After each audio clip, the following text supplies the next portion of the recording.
सृष्टि की किसी व्यक्ति, वस्तु, अस्त्र शस्त्र, किसी से न मरूं, बाहर न मरूं, भीतर न मरूं, ऊपर न मरूं, नीचे न मरूं। उसको जितना समझ में आया सब मांग लिया, अमरत्व की परिभाषा केवल बदल दी।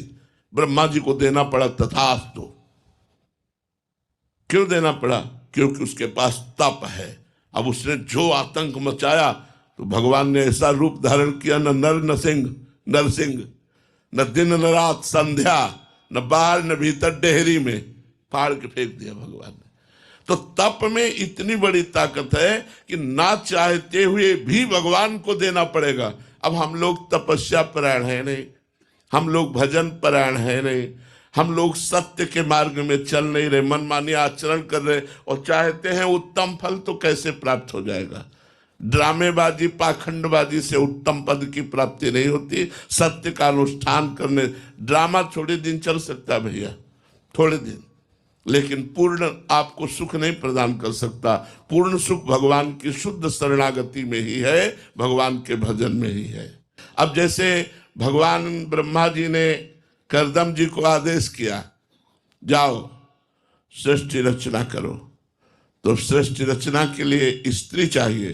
तब उन्होंने अपने योग्य स्त्री प्राप्त करने के लिए 10,000 वर्ष तक तपस्या की।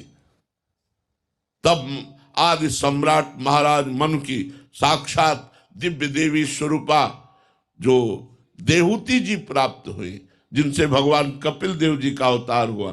तो ये बात तो हम मान सकते हैं कि आप जैसे 18-20 वर्ष के हैं, अब ब्याह के लिए अनुष्ठान करें तो इस बार तो तुम्हें नहीं मिलेगा, लेकिन अगली बार तुम्हें बहुत जोर की व्यवस्था मिलेगी, बहुत जोर का आपको साथी मिलेगा। लेकिन भजन करके जो प्राप्त होगा अमोघ प्राप्त होगा।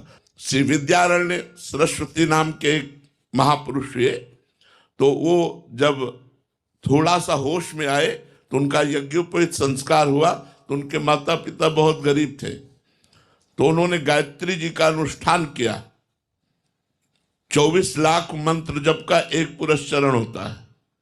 24 लाख मंत्र जप किए कि माता गायत्री प्रकट हो और मुझे धन दे, मैं अपने परिवार को सुख प्रदान करूं। एक पुरस्चरण किया, नहीं प्रकट हुए। 2 पुरस्चरण किया, 3 पुरस्चरण, माता पिता पधार गए, उन्होंने पुरस्चरण बंद नहीं किया। 23 पुरस्चरण 24-24 लाख के किए, ऊब गए और हार करके संन्यास ले लिया। बहुत बड़े सन्यासी हुए हैं, जो विद्वान पुरुष हैं वो जानते हैं इस बात को। विद्यारण्य सरस्वती जी